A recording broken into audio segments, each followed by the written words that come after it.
Welcome to the webinar today, brought to you by MySakhi CSR initiative of Jagsonpal Pharma. So, to learn about the initiatives, MySakhi, please scan the QR code on the screen and reach the website www.mysakhi.in. So, today we have with us a leading expert from Delhi, Dr. Deepika Logane, to discuss on the topic PCOS more than just irregular periods.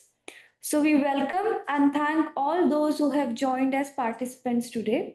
This web series is a part of Jagsonpal ongoing CSR initiative to raise awareness and promote better management of women's health. So to make best use of this interactive webinar, and you can post your question and answers in the chat box or in Q&A box. So now let us welcome our expert for today, Dr. Deepika Logane. She is a senior consultant, obstetrician and gynecologist. She has done various community initiatives such as cervical cancer screening campaign, HPV vaccination drives, anemia prevention programs, and menstrual hygiene education. And her area of interest is high-risk pregnancy and prevention gynecology. With this, I hand over this to Dr. Deepika ma'am to initiate the session. So thank you very much, Nimisha, for this kind introduction. Thank you very much. And I welcome all the delegates who have joined in to listen to my talk. And thank you so much for your valuable time. And we will look forward to your inputs at the end of the session. I will be initially just explaining in a short session about PCOS. And then we will open the house for discussion. And you are most welcome to put in all your questions on the chat box. And Nimisha will be asking me these questions on your behalf. And I'll do my best to answer all the questions so that it's like the problems are sorted and you go away with a good knowledge about the subject. With your permission, can I start screen sharing, Nimisha? Yes, ma'am. Yeah. Yeah. So the topic for today's discussion, and I will be explaining in English as well as kind of explaining in more common language, like in Hindi, and only use so that everybody understands. And in case there is something where you find that I've been a bit too technical, please, you are most welcome to ask the question later on in the chat box. The topic for today is PCOS more than just irregular periods. And as kindly introduced by Nimisha, I am Dr. Deepika Logane. I am a senior consultant obstetrician gynecologist, and I have been in practice for more than 30 years. I'm going to various hospitals in New Delhi and I have my own practice. And these are my contact details in case anyone would like to contact later on. You can either contact Jagsonpal at MySakhi. They will give you the contact details there, and they will pass on the questions and I will try my best to answer them later on also. So without wasting further time, let's just start. So we will be discussing today polycystic ovary syndrome and what it is, and give you a proper perspective and try and there are certain common myths that are there amongst people, that what it is and what the problems are, how they should be treated. So I hope that by the end of the talk you will be better informed. So polycystic ovary syndrome is a common hormonal disorder in women of reproductive age. It interferes with ovulation and metabolic balance. And in India, see the number of patients who are usually women who are affected with this, 6 to 19.9%. So मोटे मोटे शब्दों में अगर ये कहा जाए तो around हर 5 ladies में से एक लेडी को पॉलीसिस्टिक ओवेरियन सिंड्रोम हो सकता है.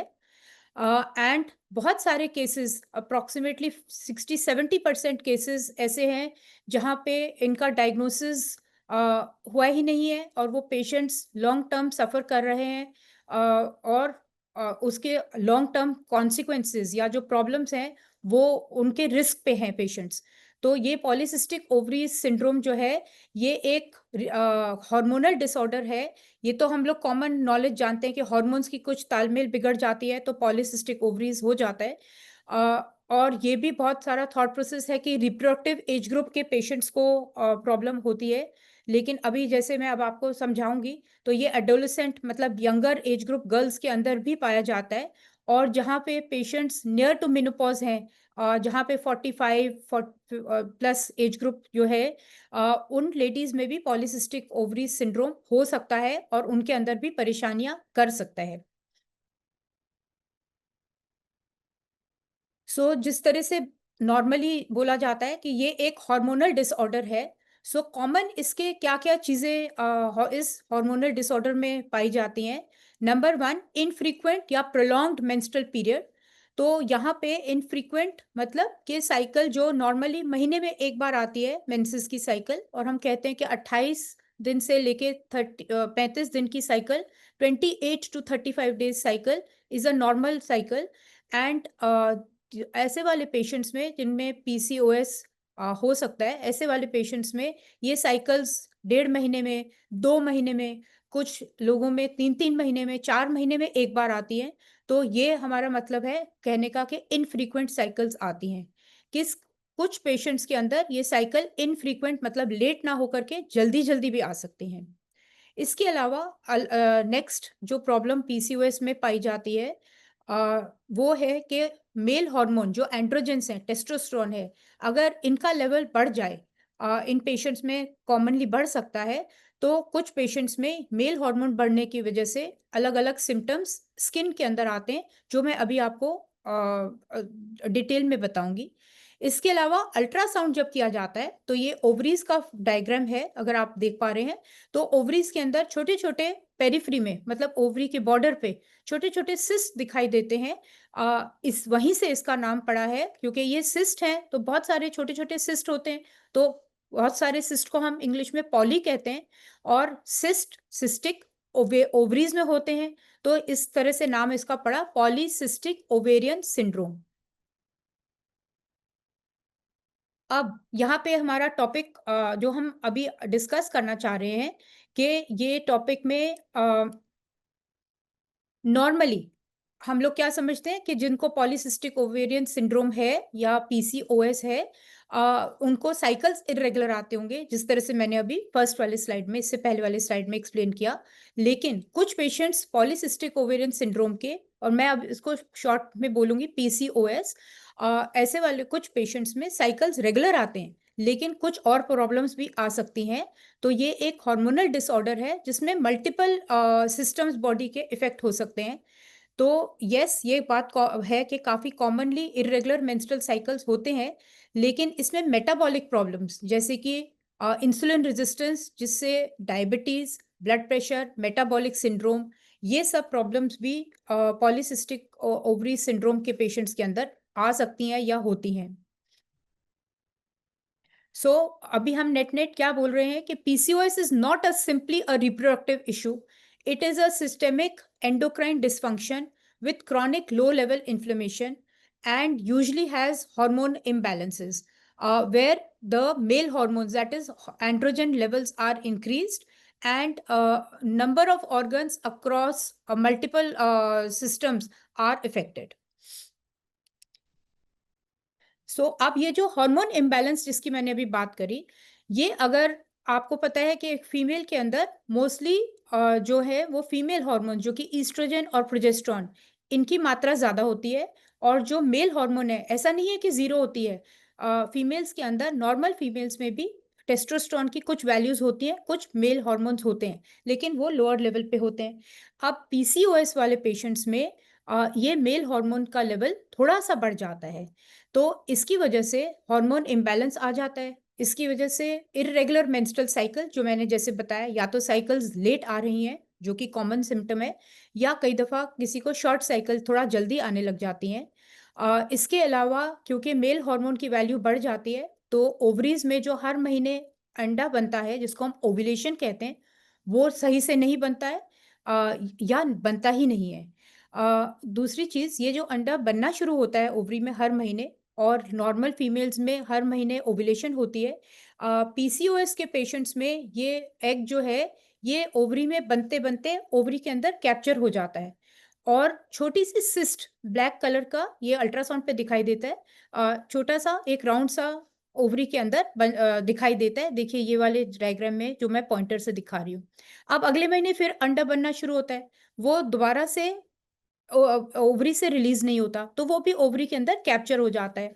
तो इस तरीके से हर एक मंथ के अंदर अगर ओव्यूलेशन नहीं हो रही तो ये बहुत सारे छोटे छोटे एग्स जो हैं ये कैप्चर हो जाते हैं ओवरीज में, और ये अल्ट्रासाउंड के अंदर छोटे स्मॉल स्मॉल सिस्ट के बराबर दिखाई देते हैं।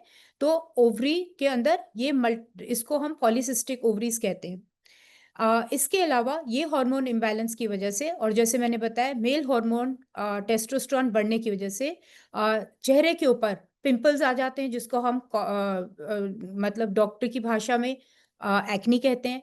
इसके अलावा फेस के ऊपर, चिन के ऊपर, अपर लिप के ऊपर एक्सेसिव हेयर ग्रोथ, जिसको हर्सुटिज्म कहते हैं, ये चीज़ चेस्ट पे भी आ सकती है, ये ब्रेस्ट पे भी आ सकती है। ये भी प्रॉब्लम्स कॉमनली देखी जाती हैं। एंड इसके अलावा जो आपके रिप्रोडक्टिव एज ग्रुप की लेडीज हैं उनके अंदर पीसीओएस की वजह से हो सकता है कि कुछ डिफिकल्टी हो प्रेगनेंसी ठहरने में, या प्रेगनेंसी होने के बाद उस प्रेगनेंसी को फुल टर्म तक कैरी करने में भी डिफिकल्टी हो सकती है। तो आप ये देख पा रहे हैं कि ये कॉमन सिम्टम्स हैं या कॉमन प्रॉब्लम्स हैं जिसके साथ में पेशेंट नॉर्मली गायनेकोलॉजिस्ट के पास या फिर कभी कभी स्किन डॉक्टर के पास जाते हैं, डर्मेटोलॉजिस्ट के पास, जहाँ पे फेस पे पिंपल्स बहुत आ रहे हैं, दवाई से ट्रीटमेंट वो नॉर्मल जो हम केमिस्ट से क्रीम्स लेते हैं उससे ठीक नहीं हो रहे, या फेस पे हेयर आ रहा है, तो वो कई दफ़ा ऐसे वाले पेशेंट्स डर्मेटोलॉजिस्ट के पास में भी प्रेजेंट करते हैं। ये वाला स्लाइड में मोस्टली आपको जो मैंने अभी बताया है मैं मोस्टली वही दिखा रहे हैं, आपको टेक्निकल चीज़ें समझने की बहुत ज़्यादा ज़रूरत नहीं है। लेकिन नॉर्मली आजकल डॉक्टर जो टेस्ट करते हैं, लैब वाले भी टेस्ट करते हैं, जिसको हम कहते हैं पीसीओएस प्रोफाइल या हार्मोनल प्रोफाइल। तो इसके अंदर नॉर्मली क्या पाया जाता है पेशेंट्स के अंदर कि ल्यूटेनाइजिंग हार्मोन जो एलएच है, इसकी वैल्यू कंपैरेटिवली ज़्यादा होती है। किसके कंपैरिजन में? फॉलिकल स्टिमुलेटिंग एफएसएच के कंपैरिजन में ये वैल्यू थोड़ी सी बढ़ जाती है। अब ये कहाँ से आता है हार्मोन? ये ब्रेन से रिलीज होता है, ठीक है। और ये हार्मोन का जा करके जब इफेक्ट ओवरीज में आता है तो ये ओवरीज से एंड्रोजेंस जो कि टेस्टोस्टेरोन है वो ज्यादा ओवरीज से रिलीज होते हैं, और एक और है एड्रीनल ग्लैंड्स जो कि किडनी के ऊपर ग्लैंड्स पाए जाते हैं, उसकी वो भी थोड़ा वो ज्यादा एंड्रोजेंस बनाते हैं। एंड वो एंड्रोजेंस जब बढ़ जाते हैं तो हम बॉडी के अंदर जो आपको पता है कि इंसुलिन एक हार्मोन है जो कि ब्लड शुगर का लेवल कंट्रोल करती है। तो ऐसे वाले पेशेंट्स जिनको पीसीओएस है उनके अंदर ये इंसुलिन को रेजिस्टेंस हो जाता है। मतलब इंसुलिन तो काम बनती है सिस्टम में, लेकिन जो इंसुलिन को जहाँ पे काम करना चाहिए वहाँ पे वो वाले टिश्यूज के ऊपर इंसुलिन का उतना अच्छा इफेक्ट नहीं आता जितना आना चाहिए, जिस चीज़ को हम इंसुलिन रेजिस्टेंस कहते हैं। तो ये बेसिकली आपको डायग्राम मोटा मोटा समझाने के लिए बताया गया कि नॉर्मली डॉक्टर्स यही सब हार्मोन प्रोफाइल में टेस्ट करते हैं और यहाँ से कुछ हद तक डायग्नोसिस करते हैं कि पीसीओएस है या नहीं है। ये एब्सोल्यूट डायग्राम नहीं है और ये एग्जैक्टली ज़रूरी नहीं है कि ये आपके सारे वैल्यूज़ अब नॉर्मल आने चाहिए पीसीओएस को डायग्नोस करने के लिए। मैं अभी अगले फ्यू स्लाइड्स में आपको बताऊंगी कि डायग्नोसिस किस तरह किया जाएगा। अब एक ये बहुत ही इंपॉर्टेंट क्वेश्चन है, पेशेंट्स आते हैं और ये वाली चीज़ डिस्कशन भी बहुत बार होती है। एक नाम पढ़ा जाता है पीसीओडी, देखिए मैंने स्लाइड पे दिखाया है, इसका full form polycystic ovarian disease, और दूसरा नाम मैं अभी जो बोल रही हूँ पीसीओएस, पॉलीसिस्टिक ओवेरियन सिंड्रोम। तो सवाल ये उठता है कि क्या ये दोनों सेम हैं या ये अलग अलग हैं? क्या ये बीमारी के फर्स्ट लेवल के हैं कि हम बोलें कि पीसीओडी एक लोअर लेवल की बीमारी है और पीसीओएस एक ज़्यादा सिवियर फॉर्म की बीमारी है? तो एक्चुअली ये मैं मिथ भी है, ये कॉमन थॉट्स भी रहते हैं। पेशेंट को आके पूछते हैं हमसे एज डॉक्टर के, डॉक्टर मेरे को पीसीओडी हुआ है या पीसीओएस हुआ है? तो यहाँ पे आपको समझने वाली बात यह है कि पीसीओडी और पीसीओएस ये कॉमनली एक ही चीज़ का नाम है।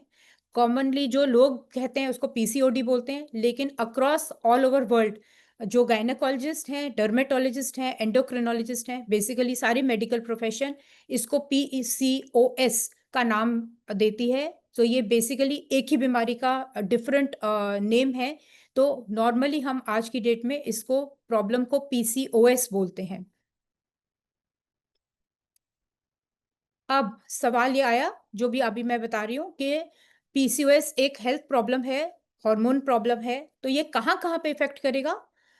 एक चीज जो मैंने आपको बताया, मेंस्ट्रुअल साइकिल की इरेगुलरिटी करेगा। फर्स्ट वाला आपका जो स्लाइड है, तो मेंसेस जो हैं वो टाइम से ना आकर के डिले करके आएंगे। ये वाली साइकिल में अगर आप थोड़ा सा ध्यान दें, तो ये जो 1 2 3 4 5 6 7, ये वाला आपका टाइम जो है रेड में, ये वो दिन है जो ब्लीडिंग के दिन है, जिन दिनों में मेंसेस आते हैं। ठीक है, उसके बाद यहाँ से 8 जो रेड ग्रीन में दिखाया गया है, यहाँ से बेसिकली एक्चुअली एग तो शुरुआत से ही बनना शुरू हो जाता है। तो अगर हम यहाँ आगे चलें तो नॉर्मल साइकिल में जहाँ पे पीसीओएस नहीं है, और एक साइकिल अप्रोक्सीमेटली 28 दिन की है पेशेंट की, मतलब महीने में एक बार आती है अप्रोक्सीमेटली, तो वहां पे 14वें दिन पे आमतौर से एग का रिलीज होता है, जिसको हम ओव्यूलेशन कहते हैं। अब अगर ये एग पे प्रेगनेंसी हो गई, मान लीजिए कि वो पेशेंट प्रेगनेंसी चाहते हैं और वो प्रेगनेंसी हो गई, तो अगला मेंसेस नहीं आएगा, ये भी कॉमन नॉलेज है। लेकिन अगर प्रेगनेंसी नहीं हुई, तो यहाँ से हम आगे चलते हैं और उसके आगे देखते हैं कि पेशेंट नॉर्मली अगर ओव्यूलेशन हुआ है और प्रेगनेंसी नहीं हुई है, तो अप्रोक्सीमेटली ओव्यूलेशन के 14 दिन के बाद अगला मेंसेस का साइकिल आ जाएगा। नॉर्मली ये हो गया हमारा नॉर्मल साइकिल। और जहां जहां पे पीसीओएस है, तो वहां पे क्या प्रॉब्लम है कि मैंने आपको बताया कि एग मैच्योर नहीं होता, एग रिलीज नहीं होता ओवरी से। तो अब यहाँ पे ओव्यूलेशन नहीं होगी, तो ओव्यूलेशन ही ट्रिगर होती है अगले साइकिल के लिए। तो अगर ओव्यूलेशन टाइम से नहीं हुई या ओव्यूलेशन हुई नहीं, तो अगले मेंस्ट्रुअल साइकिल के लिए ट्रिगर नहीं जाएगा, तो अगला मेंसेस नहीं होगा। सो ऐसे वाले पेशेंट्स जहाँ पे ओव्यूलेशन टाइम से नहीं हो रही, इसको हम अभी आगे भी डिस्कस करेंगे, तो ये इसको हम अपने मेडिकल टर्म्स में एन ओव्यूलेशन कहते हैं। ओव्यूलेशन हो गया एग रिलीज होना, और एन ओव्यूलेशन हो गया एग नहीं रिलीज होना। तो जहां जहां पे साइकिल्स, जहां पे एग रिलीज नहीं हुआ, ऐसे वाली साइकिल्स को एन ओव्यूलेटरी साइकिल्स कहते हैं, ए एन फिर आगे ओव्यूलेटरी साइकिल्स। तो अब ये एक प्रॉब्लम है जो कि नॉर्मली यंग गर्ल्स में पाई जाती है।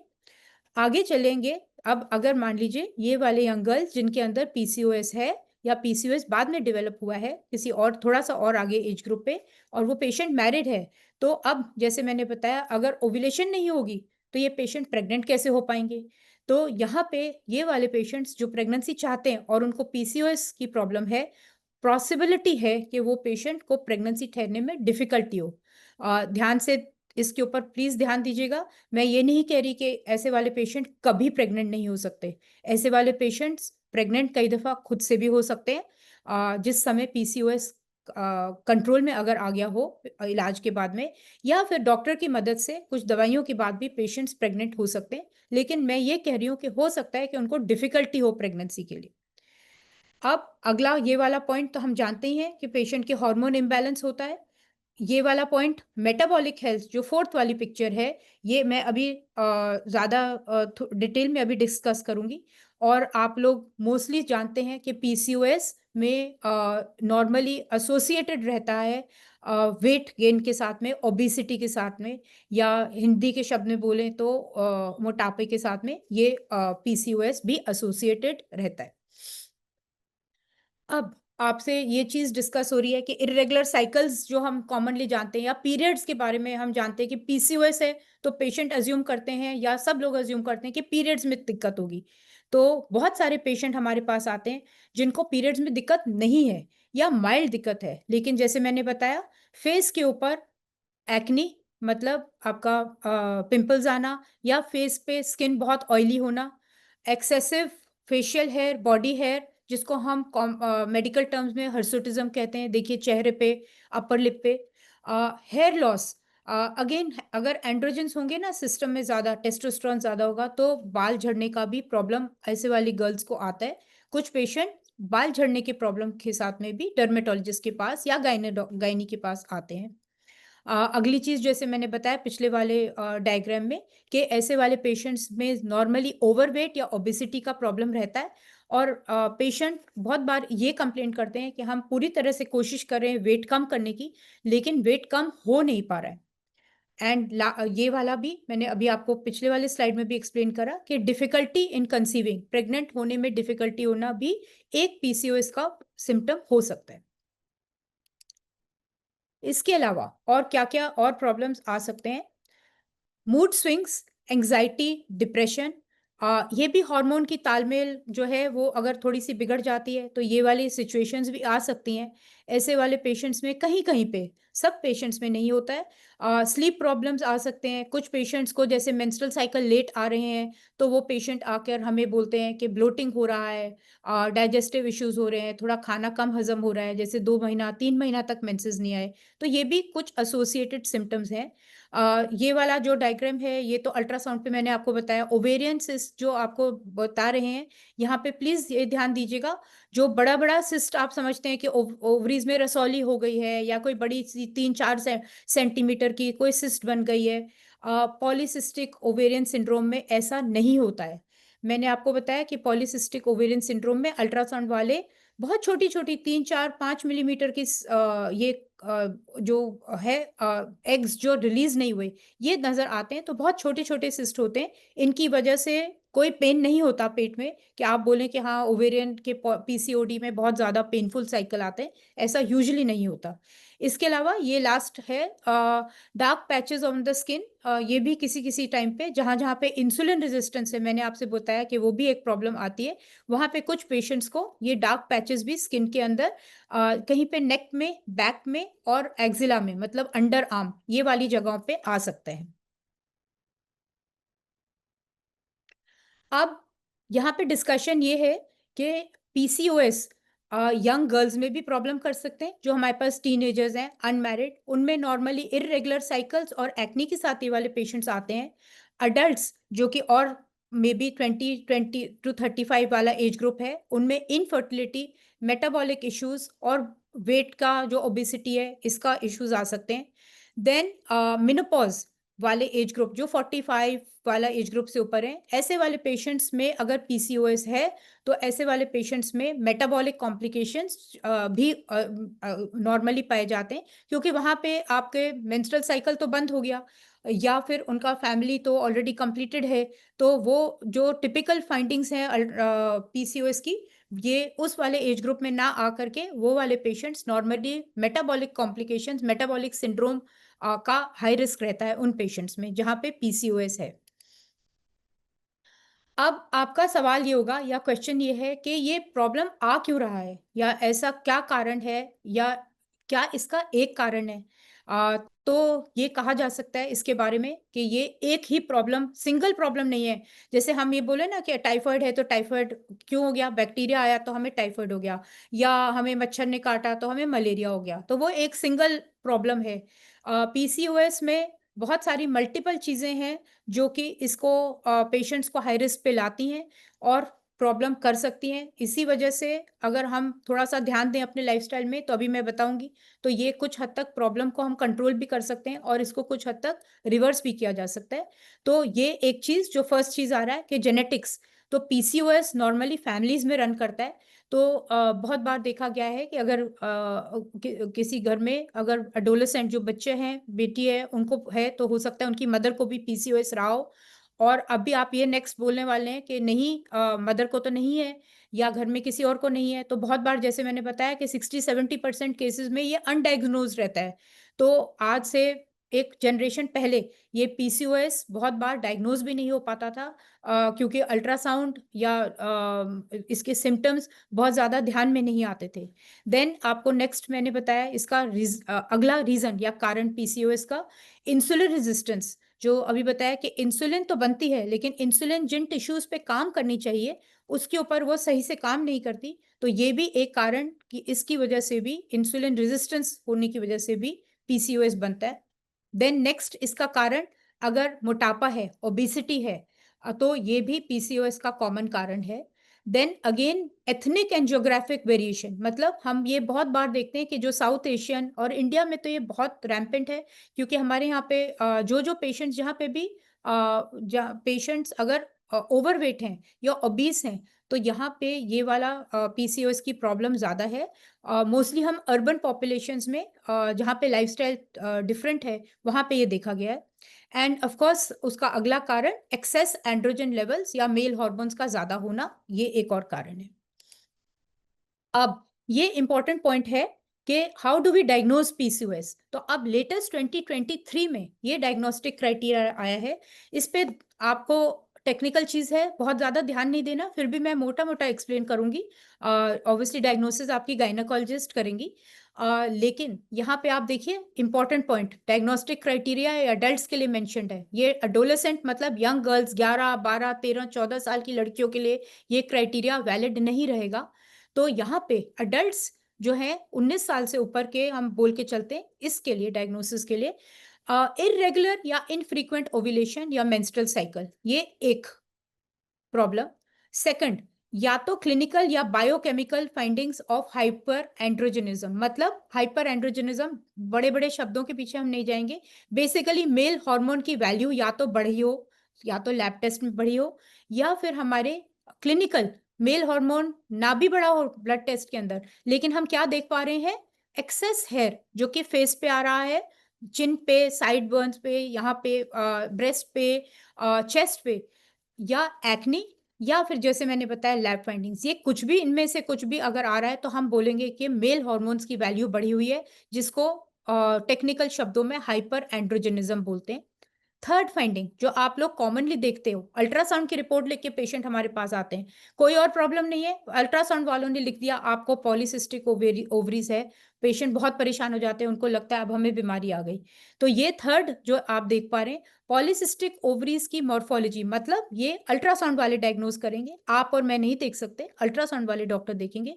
तो हर ओवरी में ये देखा जाएगा कि अगर 20 फॉलिकल्स, जो छोटे छोटे जो मैंने बताया सिस्ट हैं, अगर इतने फॉलिकल्स हैं पर ओवरी, देखिए यहाँ पे इंपॉर्टेंट पॉइंट है, या एक सिंगल ओवरी की वॉल्यूम मोर देन 10 ml है, तो ये एक थर्ड सिम्टम हो गया। अब इंपॉर्टेंट पॉइंट क्या है इसके अंदर, कि 3 मैंने बताए, इन 3 में से कोई 2 का होना जरूरी है। तो अब यहाँ से जो इंपॉर्टेंट पॉइंट जो मैं आपको एक्सप्लेन करना चाह रही हूँ वो ये, कि अगर साइकिल्स आपको रेगुलर आते हैं, आपको कोई एक्सेसिव हेयर नहीं है, एक्नी नहीं है, लैब की फाइंडिंग्स नहीं है, और सिर्फ अल्ट्रासाउंड में पॉलीसिस्टिक ओवरीज दिखाई देती हैं, तो क्या इसको हम पीसीओएस बोलेंगे? नहीं बोलेंगे, क्योंकि यहाँ पे हमारे पास में एक ही फाइंडिंग आ रही है।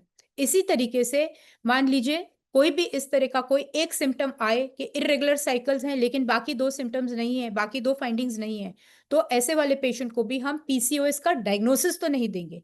हाँ, अगर वो पेशेंट ओवरवेट है, देखिए यहाँ पे कहीं पे भी वेट मेंशन नहीं है, लेकिन हमने आपको थ्रू एंड थ्रू बताया कि वेट के साथ में पीसीओएस एसोसिएटेड है, और सब लोग इस बात को जानते भी हैं। तो अगर वेट ज्यादा है किसी भी पेशेंट का, और उनको इनमें से कोई भी एक सिम्टम आ रहा है, इनके साइकिल्स इरेगुलर रह रही हैं, या एक्ने आ रहा है, या फेस पे हेयर आ रहा है, या अल्ट्रासाउंड की फाइंडिंग में कुछ इस तरह का डाउट आ रहा है, तो हम उस पेशेंट को डेफिनेटली पीसीओएस का डायग्नोसिस तो नहीं देंगे, लेकिन उनको बोलेंगे आपका रिस्क ज्यादा है पीसीओएस होने का, तो आप केयरफुल रहिए, अपने जीवन शैली या लाइफस्टाइल को चेंज करिए, ताकि आपको पीसीओएस ना हो जाए। अब जो मैंने आपको बताया, ये जो आपको पहले वाले स्लाइड में था अडल्ट का डायग्नोसिस, इसके अंदर इंपॉर्टेंट पॉइंट क्या है कि हम छोटी बच्चियों के अंदर इस तरह का डायग्नोसिस नहीं करेंगे। और अल्ट्रासाउंड बहुत बार होता है, कॉमनली पेशेंट्स 14, 15, 16 साल की बच्चियां करवा के उनके पेरेंट्स लेकर के आते हैं, उसमें पॉलीसिस्टिक ओवरीज लिखा होता है, और पेशेंट और बच्चा दोनों बहुत घबराए हुए रहते हैं कि हमारा तो प्रॉब्लम पूरी जिंदगी भर का प्रॉब्लम आ गया। तो देखिए यहाँ पे इंपॉर्टेंट पॉइंट क्या है कि नॉर्मली हम जानते हैं कि साइकिल्स 11 से 14 साल के अंदर स्टार्ट होती हैं। शुरुआत की 1-2 साल के अंदर साइकिल्स इरेगुलर रह सकती हैं, पीसीओएस नहीं है, ये इरेगुलर रह सकती हैं क्योंकि ये नॉर्मल फिजियोलॉजी है। हाँ, नॉर्मली मेंसेस स्टार्ट होने के 3 साल के अंदर अंदर तक साइकिल्स नॉर्मली रेगुलर हो जाती हैं, मोस्ट गर्ल्स के अंदर 21 टू 45 डेज के अंदर आ सकती हैं। 18-19 साल की लड़कियों में नॉर्मली हम देखेंगे कि साइकिल 21 टू 35 डेज का साइकिल का गैप रहता है, जो फ्रीक्वेंसी रहती है। अब प्रॉब्लम कहाँ है, जहाँ पे हमें कहाँ पे डॉक्टर से डिस्कस करना चाहिए और खुद अपने हिसाब से नहीं मैनेज करना चाहिए। अगर एक लड़की 15 साल की हो गई और उसको मेंसेस नहीं स्टार्ट हुए, या ब्रेस्ट डेवलपमेंट होने के 3 साल तक के बाद तक मेंस्ट्रुअल साइकिल नहीं स्टार्ट हुए, तो प्लीज अपने गायनी डॉक्टर को दिखाएं। अगर साइकिल्स मेंसेस स्टार्ट तो हो गए, 3 साल भी हो गए मेंसेस स्टार्ट हुए, लेकिन अभी भी 3-3 महीने में एक बार मेंसेस आ रहे हैं, ये भी नॉर्मल नहीं माना जाएगा।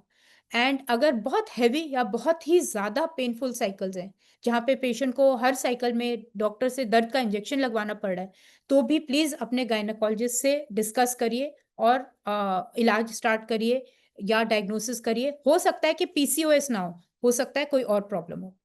सो अब यहाँ पे इम्पोर्टेंट क्या जो मैं एक्सप्लेन करना चाह रही हूँ कि यंग गर्ल्स में जहाँ पे अभी मेंसेस को 8 साल या 8 साल से कम हुए हैं, वहां पे अल्ट्रासाउंड के ऊपर प्लीज पीसीओएस का डायग्नोसिस ना करें और पीसीओएस ना मान के चलें।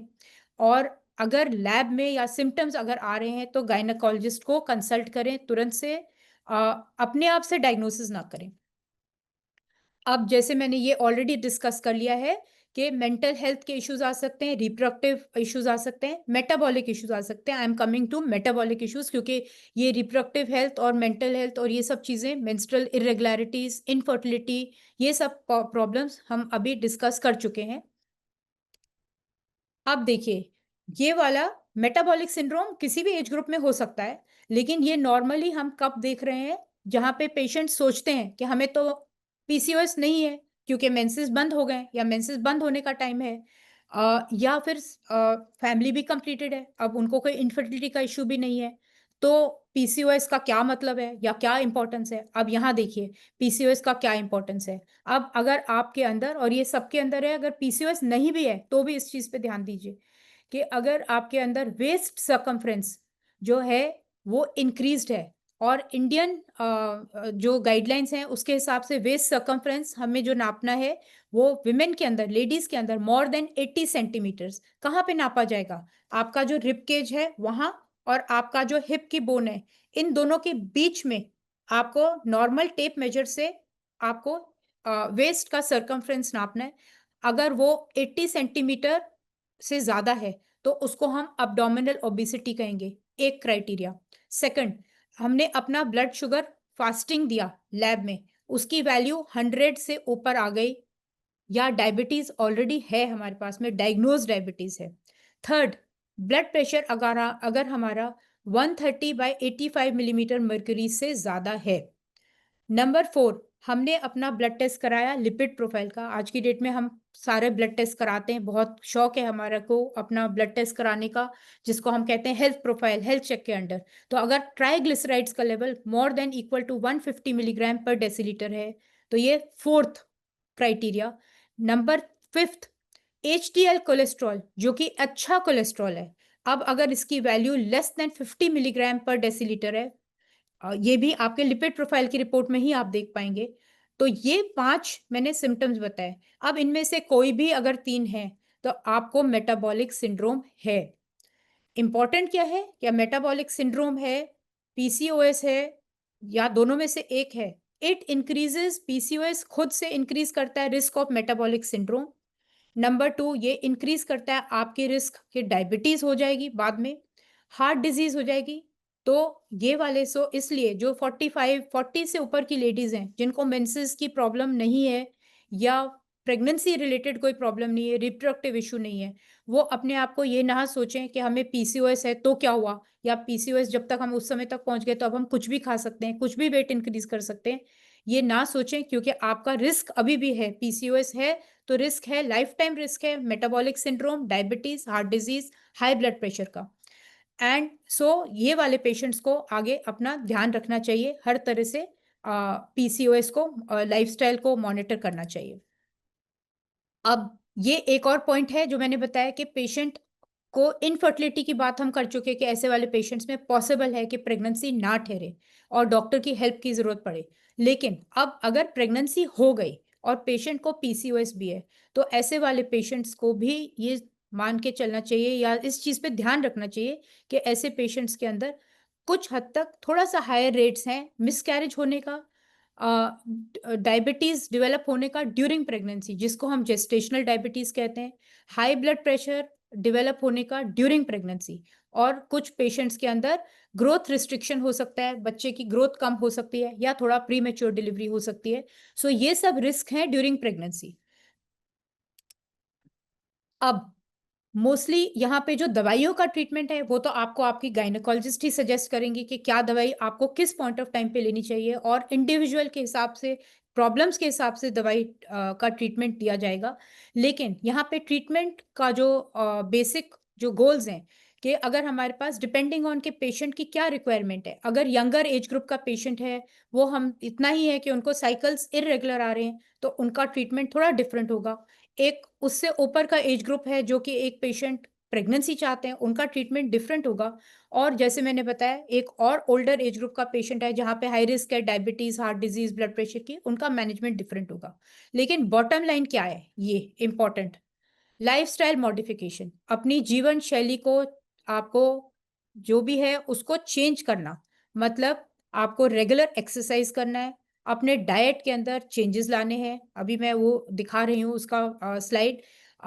ये इंपॉर्टेंट चीज़ें हैं ताकि आपका वेट कंट्रोल में रहे, मेटाबॉलिज्म अच्छा रहे, आप जितने कैलोरीज लेते हैं वो कैलोरीज बर्न ऑफ हों, तो आप देखेंगे कि आपका ये पीसीओएस जो है काफ़ी हद तक कंट्रोल में रहेगा। वेट लॉस से भी पीसीओएस काफ़ी हद तक कंट्रोल में रहता है। या कुछ बॉर्डर, बिल्कुल अभी जिनके नई नई शुरुआत हुई है, वो कुछ पेशेंट्स अगर वेट अच्छे से कंट्रोल कर पाएँ तो काफ़ी हद तक सेटल भी हो जाता है, प्रॉब्लम ठीक भी हो जाती है। एंड अदर ट्रीटमेंट्स जो डॉक्टर आपको दे सकती हैं गायनेकोलॉजिस्ट, जो कि आपकी ओरल कॉन्ट्रासेप्टिव पिल्स हैं, बर्थ कंट्रोल पिल्स हैं, वो इसलिए नहीं दी जा रही, अगेन कीप इन माइंड, वो इसलिए नहीं दी जा रही कि हमें बर्थ कंट्रोल करना है। आप बोलेंगे कि यंग पेशेंट है, अनमैरिड है, उसमें ओरल कॉन्ट्रासेप्टिव पिल्स या बर्थ कंट्रोल पिल्स का क्या काम। तो ये पिल्स इसलिए दी जाती हैं क्योंकि ये आपकी साइकिल्स को, मेंस्ट्रुअल साइकिल्स को रेगुलर करने के लिए गायनेकोलॉजिस्ट देंगे। जहाँ पे साइकिल जैसे मैंने बताया ना, जो कि 2 महीना में आ रही है, 3 महीना में आ रही है, 4 महीने में आ रही है, तो ऐसे वाले पेशेंट्स को साइकिल्स को रेगुलर करने के लिए ये पिल्स दी जाती हैं। शॉर्ट टाइम के लिए दी जाती हैं। उतने टाइम पे पेशेंट अगर अपना वेट कम कर पाती हैं तो बहुत बार ये साइकिल्स अपने आप से रेगुलर आ जाती हैं। इसके अलावा ये चीज़ यहाँ पे, जहाँ-जहाँ पे इंसुलिन रेजिस्टेंस आ रहा है, ये भी हम टेस्ट करके बता सकते हैं कि इंसुलिन रेजिस्टेंस है कि नहीं है।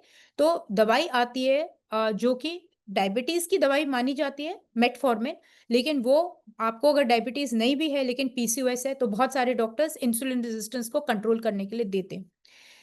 अगर इनफर्टिलिटी है कि प्रेगनेंसी नहीं हो रही, तो फर्टिलिटी के लिए डॉक्टर आपको उसके लिए इलाज शुरू करेंगे, फर्टिलिटी में हेल्प करने के लिए।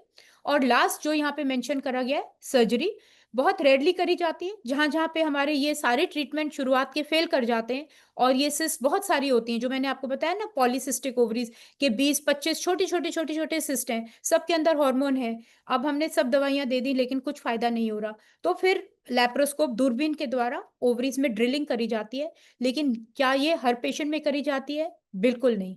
बहुत ही rare, maybe 1 to 2% patients में डॉक्टर डिसाइड करेंगे, जब सारे ट्रीटमेंट मान लीजिए नहीं हेल्प कर रहे, तो सर्जरी के बारे में कंसिडर करेंगे। It is not the first method of treatment. अब आपको जो मैंने बताया, लाइफस्टाइल मैनेजमेंट मॉडिफिकेशंस में आपको क्या-क्या करना है। बेसिकली प्रोसेस्ड फूड्स कम लेने हैं, जिसमें भी आपका प्योर मैदे की चीज़ें, आटे की चीज़ें, जहाँ पे भी शुगर, सिरप ये सब डल रहा है। सो बेसिकली जो-जो चीज़ें हम लोगों को सबको पसंद हैं, लेकिन हम जानते हैं कि वो जंक फूड है। आपका पास्ता, पिज़्ज़ा, नूडल्स, अ, कोका कोला, सारे ड्रिंक्स, जितने कोल्ड ड्रिंक्स आपके आते हैं, और आपके सब, जिसको आप कहें जलेबी, मिठाइयाँ, पकौड़े, कचौड़ी, ये सारी चीज़ें आपको नहीं लेनी है। सो ये सारी चीज़ें आपका कैलोरी इंटेक बढ़ाती हैं और मोटापा बढ़ाती हैं। So these need to be avoided. और तो हम क्या खाना खाएँ? तो हमें ऑब्वियसली ज़्यादातर आपके मिलेट्स, जो रागी का जो रहता है, इस तरीके के रागी, ज्वार, इस तरह की अगर हम बाजरे की रोटी लें तो बहुत अच्छा। फ्रूट्स, वेजिटेबल्स, ये सब लेना अच्छा रहेगा। सैलड्स, ये सब चीज़ें बहुत ही ज़रूरी हैं। एंड देखिए, आपका रेगुलर एक्सरसाइज़ बहुत ज़रूरी है। डेली आपको कम से कम 30 टू 45 मिनट्स ब्रिस्क वॉक करना चाहिए। उसके अलावा आप स्किपिंग कर सकते हैं, आप उसके अलावा ज़ुम्बा कर सकते हैं, कुछ डांसिंग कर सकते हैं, स्विमिंग कर सकते हैं, साइक्लिंग कर सकते हैं। Anything that helps to increase the calorie, the body metabolic rate, basal metabolic rate, and to decrease the basically जो कैलोरीज हैं उनको बर्न ऑफ करने के काम आए। तो ये सब आपके हार्मोन के लेवल को कम करेंगे, बेटर करेंगे, और शुगर के लेवल को डिक्रीज करेंगे। आपकी बॉडी इंसुलिन का भी बेटर, आपके इंसुलिन का रेजिस्टेंस भी कम होगा। तो ये सब चीजें लाइफस्टाइल मॉडिफिकेशन के अंडर आती हैं। एंड ये देखिए, ये सब लोग इस चीज को पहचानते हैं। ये देखिए, ये ट्रायंगल जो है, ये पिरामिड है जो खाने का, कि हम क्या क्या खाएं और क्या क्या ना खाएं। तो आपका ये देखिए, नीचे वाली चीजें जो ओट्स आ रही हैं, ब्राउन राइस आ रहा है, ये सब चीजें, यहाँ पे आपके फ्रूट्स आ रहे हैं, पत्ते वाली सब्जियां, फ्रूट्स एंड वेजिटेबल्स आ रहे हैं। ये सारी चीजें आपको ज्यादा लेनी है, और ये टॉप पे जाइए। आपके फैट्स, ऑयल्स, शुगर, सॉल्ट, ये सारी चीजें आपको कम से कम लेनी है। देन कमिंग टू दीज, आपको जैसे मैंने बताया, एक तो जो नॉर्मल आपका एक्सरसाइजेस, आपका वॉकिंग हो गया, जॉगिंग हो गया, ये सब चीजें आप करिए। बाकी योगा के देखिए, ये सब पोजेस हैं, ये आपको इंटरनेट पे सब मिल जाएगा। ये butterfly fly pose, cat and cow pose, seated forward, ये सारी चीजें आपको बेसिकली आपके सेंट्रल जो बॉडी की ओबेसिटी है इसको कम करने के काम में आती है। तो ये बेसिकली ये इंपॉर्टेंट है। और अभी क्योंकि मेरे हाथ में ये फोटोग्राफ है, तो अब देखिए, मैंने आपको जो बताया वेस्ट का रेशो, कैसे वेस्ट को कैसे नापना है, जो मेटाबॉलिक सिंड्रोम। देखिए, ये रिब केज का लोअर पार्ट है, और ये आपके हिप का पार्ट है। आप अपना वेस्ट यहाँ पे, ये जो आपका ये वाला एरिया है, इस वाले एरिया को नापा जाएगा, ये आपका वेस्ट है। और हिप रेशो क्या है, जो बटक्स का जो सबसे सबसे चौड़ा वाला पार्ट है उसको हिप बोलते हैं। लेकिन यहाँ पे वेस्ट हमें नापना है। मेटाबॉलिक सिंड्रोम के लिए अगर ये 80 सेंटीमीटर से ज्यादा आ रही है, तो ये वेस्ट का जो सर्कमफ्रेंस है ये ज्यादा है। अब दवाइयां जो मैंने आपसे बताई, इसमें ये सब दवाइयां इंक्लूडेड हैं। जो बर्थ कंट्रोल की पिल्स हैं, वो मेंसेस को रेगुलर करने के लिए दी जाएंगी। उनको हम एक्चुअली बर्थ कंट्रोल पिल्स ना बोलें, और हार्मोन की टैबलेट्स बोलें, या ईस्ट्रोजन प्रोजेस्टेरोन की टैबलेट्स बोलें तो ज्यादा अच्छा रहेगा। दूसरा, नेक्स्ट, इंसुलिन सेंसिटाइजर्स, जो कि मैंने आपको बताया, मेटफॉर्मिन। ये डायबिटीज के पेशेंट्स के काम आती है, लेकिन ये दवाई डायबिटीज के लिए सिर्फ यूज नहीं होती, पीसीओएस के सिम्टम्स को भी कंट्रोल में लाने के लिए यूज होती है। अगर आपका ब्लड शुगर नॉर्मल है लेकिन आपको पीसीओएस है, तो ये दवाई आपके ब्लड शुगर को नॉर्मल से घटा के लेस देन नॉर्मल नहीं करेगी। इसकी ये बेनिफिट है, और आपके पीसीओएस को कंट्रोल में लाएगी। इसके अलावा अगर पेशेंट के अंदर इनफर्टिलिटी है, तो वो डॉक्टर स्पेसिफिक मैनेजमेंट करेंगे।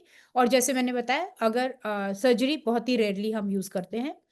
अब लास्ट के 2-3 स्लाइड्स के अंदर मैं आपको कुछ चीजें बताऊंगी कि पीसीओएस का फैक्ट क्या है। कि हम कहते हैं कि सिर्फ पीसीओएस पीरियड्स के साथ में है। बहुत सारे लोगों का ये है कि अगर पीसीओएस है तो पीरियड्स में प्रॉब्लम होगी।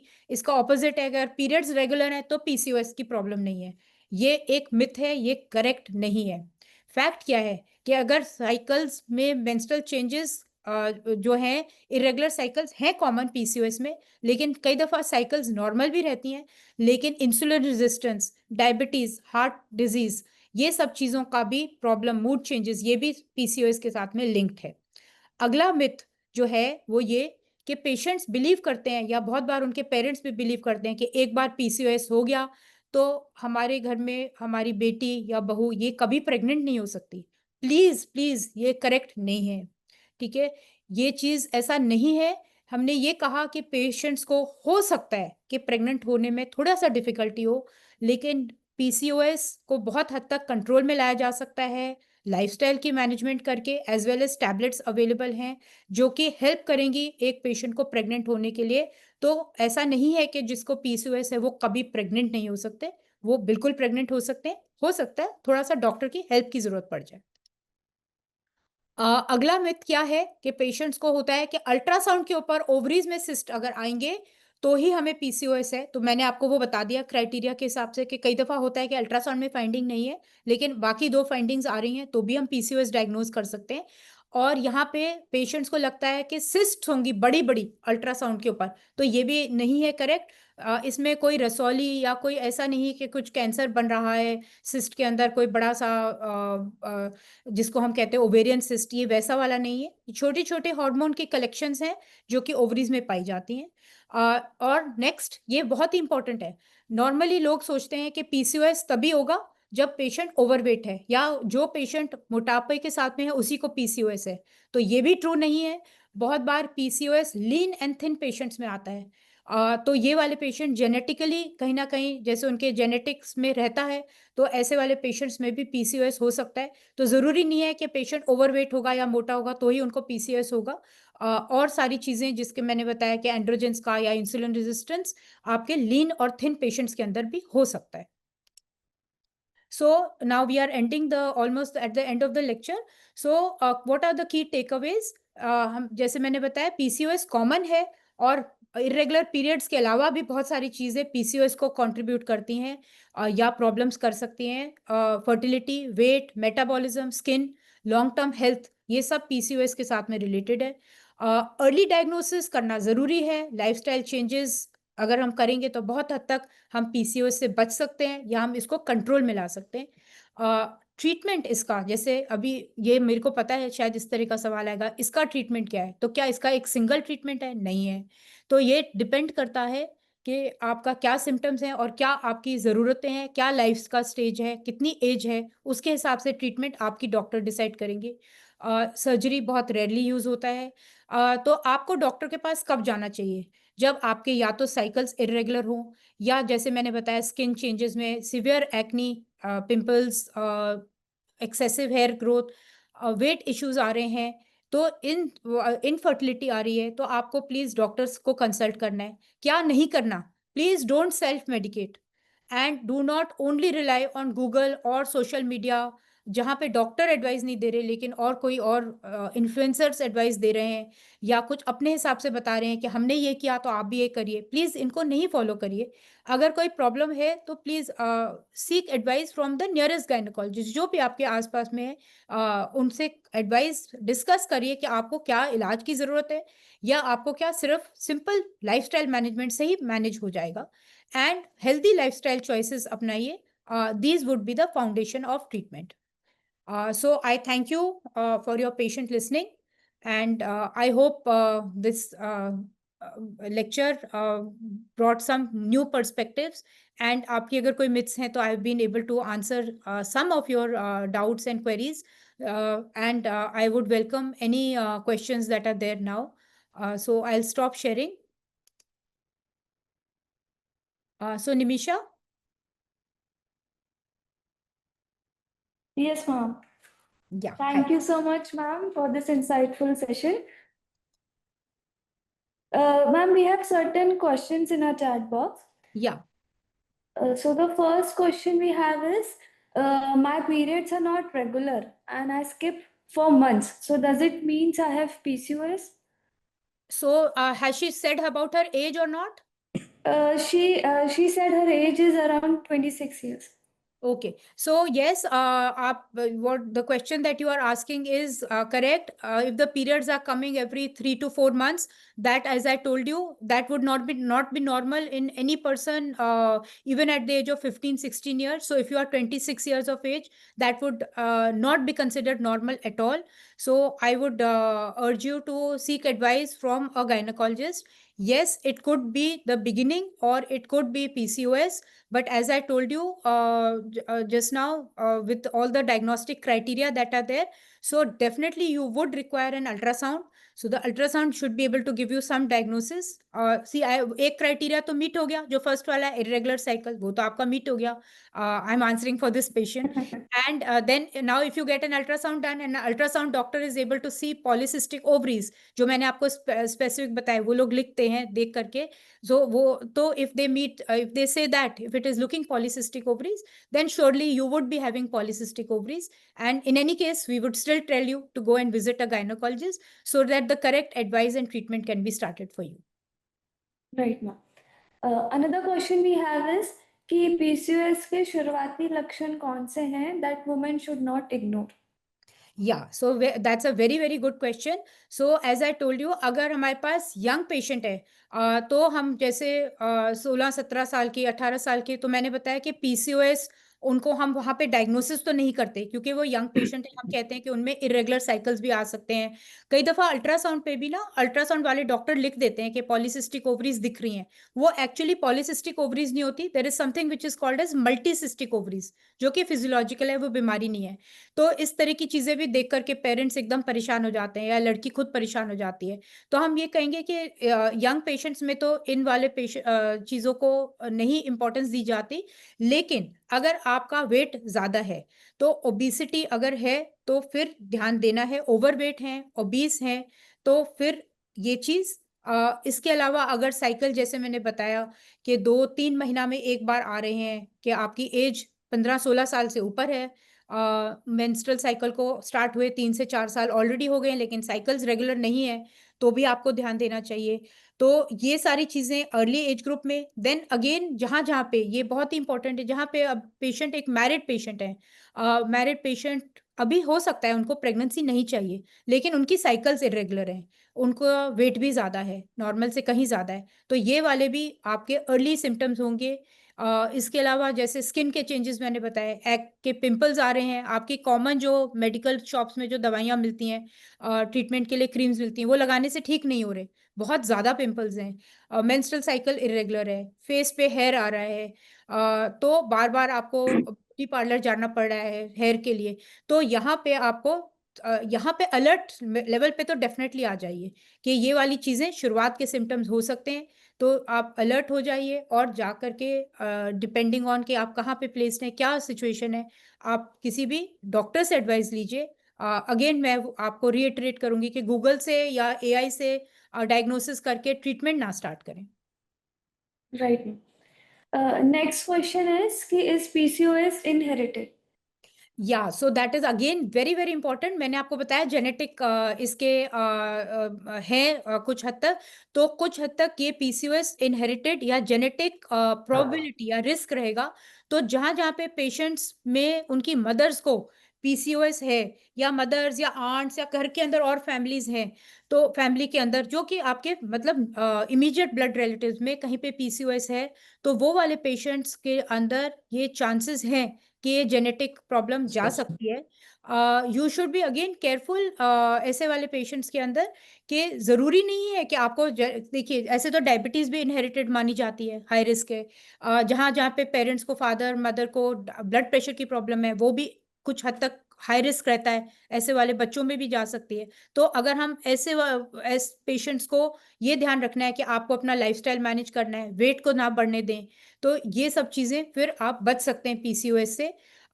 इसी के ऑपोजिट, जैसे अभी आपने इनहेरिटेड वाला क्वेश्चन पूछा और वो बहुत इंपॉर्टेंट है, तो अब अगर यहाँ पे कौन लोग सुन रहे हैं मेरे को, अगर मान लीजिए कोई ऐसे जना सुन रहा है जो कि अभी प्रेगनेंसी प्लान कर रहा हो, ठीक है, 26-30 ईयर्स वाला एज ग्रुप का पेशेंट, और वो ओवरवेट है और उनको पीसीओएस भी है, और वो हाईली ओवरवेट है, 70-80-90 केजीज का पेशेंट है, अब वो प्रेगनेंसी प्लान कर रहे हैं, तो अब सवाल ये है कि अब इनका अगर बेबी हो गया, ठीक है, चाहे नेचुरली प्रेग्नेंट हो गए या दवाई से प्रेग्नेंट हो गए, तो क्या इनके होने वाले बच्चे में पीसीओएस जा सकता है?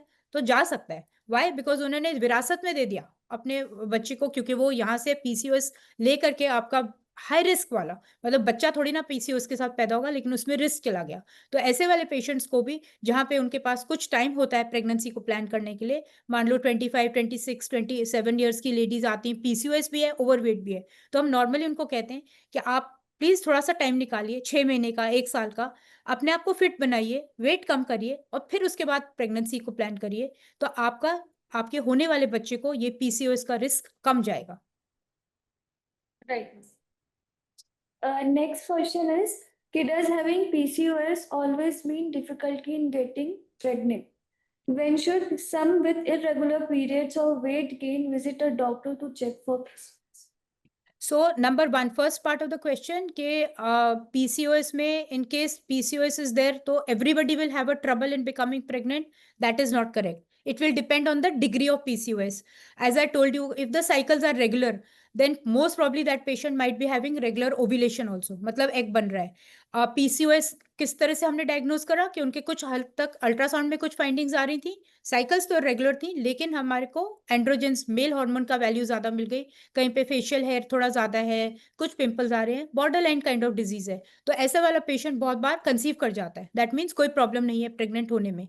लेकिन अगर ये पीसीओएस का थोड़ी सिवियरिटी ज्यादा है, मतलब मॉडरेट टू सिवियर डिजीज है, जहाँ पे साइकिल्स बहुत लेट आ रही हैं, 2-2 महीने में, 3 महीना में एक बार आ रही है, सिवियर एंड्रोजेंस मतलब हायर लेवल ऑफ टेस्टोस्टेरोन है, तो ऐसे वाले पेशेंट्स में पॉसिबल हो सकता है कि आपको प्रेगनेंसी ठहरने में दिक्कत हो। तो भी घबराने की बात नहीं है।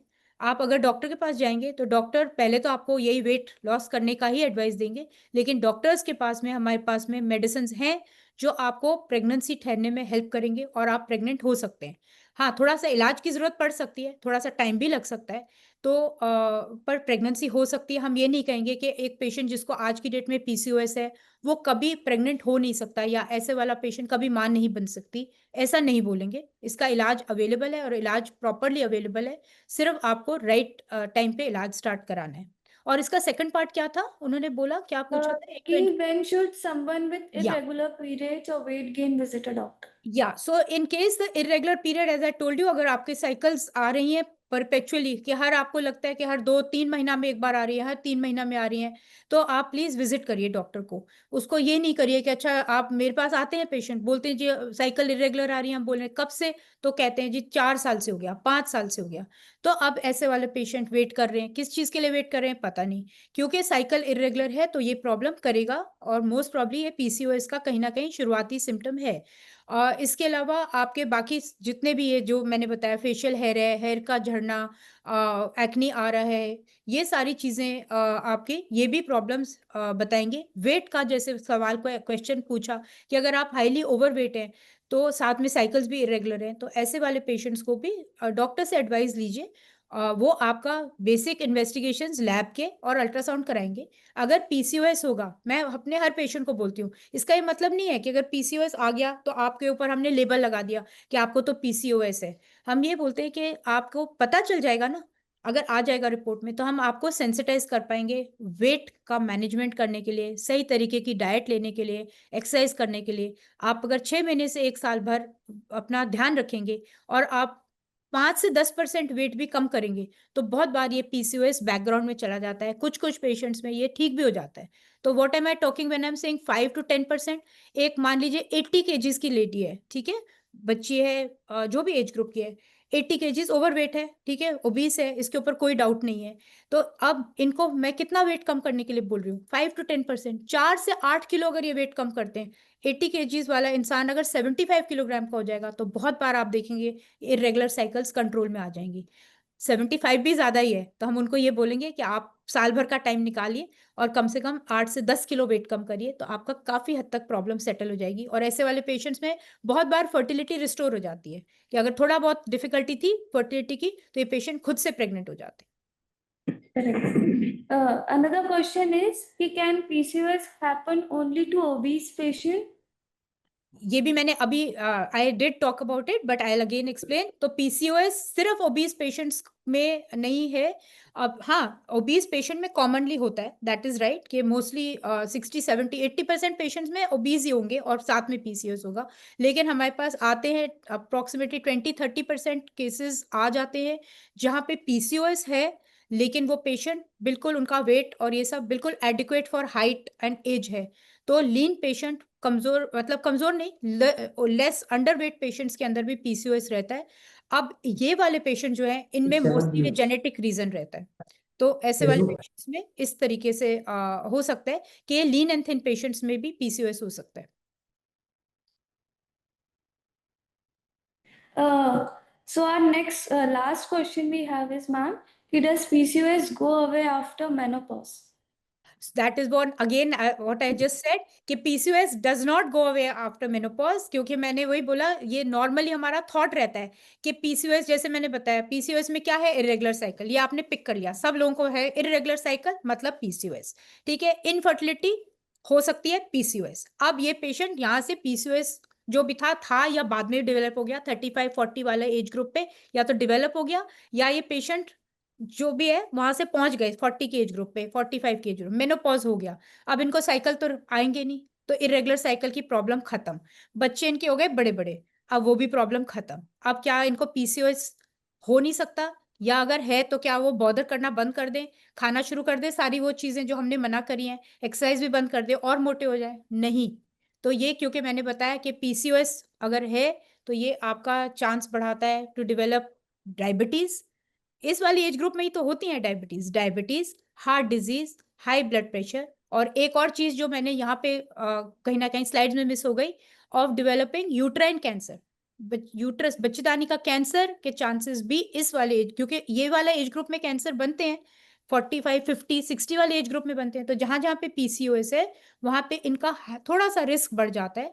तो ये वाले पेशेंट्स जो कि अब पीसीओएस से मान लीजिए सफर कर रहे थे या थे उनमें, और अब इनकी एज 45 या 50 हो गई और अब खत्म हो गए, मेंसेस बंद हो गए, ये प्लीज अपने आप को ये नहीं सोचे कि अच्छा हमें अब लाइफस्टाइल मैनेजमेंट जो डॉक्टर इतने टाइम से बता रहे थे हम उसको छोड़ दें और अपने हिसाब से अब अपनी जिंदगी जैसे पहले एंजॉय कर रहे थे वैसे अब खाना पीना शुरू कर दे, जंक फूड शुरू कर दे, क्योंकि अदरवाइज ये सारी बीमारियां जो आप उनके थ्रेशोल्ड पे ही बैठे हो, PCOS actually is the first step of developing diabetes, of developing high blood pressure. तो आप ध्यान नहीं रखेंगे तो अब ये वाली प्रॉब्लम्स अगर पहले नहीं थी तो अब ये आनी शुरू हो जाएंगी, हार्ट डिजीज, तो ये सब चीजों के लिए सो पीसीओएस अगर है तो आपको लाइफस्टाइल मैनेजमेंट पूरी जिंदगी भर यूज करना ही है।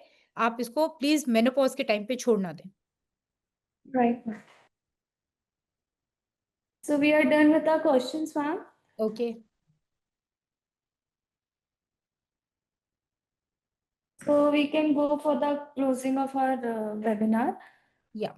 So I hope that I was able to and I'm addressing all our delegates जिन लोगों ने भी यहाँ ज्वाइन करा है, कि आपके कुछ क्वेश्चंस जो भी क्वेरीज थी कुछ मेरे बताने से जो मैंने आपको स्लाइड्स पे बताया वहाँ से समझ आ गया होगा, और कुछ आपके क्वेश्चंस जो मैंने आंसर करने की कोशिश करी है वहाँ से आपको समझ में आ गया होगा। तो मैं बस यहाँ पे यही क्लोजिंग में यही बोलना चाहती हूँ कि पीसीओएस यस एक प्रॉब्लम है, लाइफस्टाइल प्रॉब्लम है, वेट के साथ में एसोसिएटेड है, लेकिन ये अगर हम टाइम से इसको कैच कर लें और यंग वाले एज ग्रुप में ही कैच कर लें और अपना जीवन शैली जिसे हम लाइफस्टाइल कहते हैं वहां से कंट्रोल करें, तो बहुत बार पॉसिबल है कि हमने देखा है, हमने एज डॉक्टर्स देखा है कि अगर पेशेंट ओवरवेट था और हमारी डॉक्टर की एडवाइस लेके 1 साल के बाद अच्छा सा वेट कम करके आया, बहुत बार पीसीओडी गायब भी हो गया, पीसीओएस गायब हो गया। तो ये काफी हद तक अगर ट्रीटेबल नहीं भी है तो बैकग्राउंड में चला जाता है, सालों साल पेशेंट पीसीओएस से फ्री रहता है और कोई प्रॉब्लम नहीं होता। ये एक चीज का ध्यान रखना है। और आई होप कि आपने ये मतलब you like this, and if there are any other lectures that you would like us or Jackson Pal to address to, things like cervical cancer vaccination, cervical screening, जो हम कैंसर सर्विक्स के लिए screening करते हैं, cancer HPV vaccination, anaemia, कोई भी इस तरीके की कोई पब्लिक प्रॉब्लम्स जो भी हैं, अगर आप चाहते हैं कि we should talk about them, then please message Jackson Pal. And thank you for giving me this opportunity, and thanks a lot. So thank you so much, ma'am, for your insightful session. So with this, we'll close our session now. And I would like to thank everyone who have joined the session today.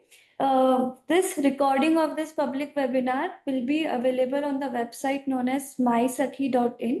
And we look for your participation along with your friends and family to join in great numbers and to spread awareness and promoting better health. So thank you, ma'am, and thank you everyone for joining. Thank you so much. Thank Bye. you, ma'am. Bye. Thank you.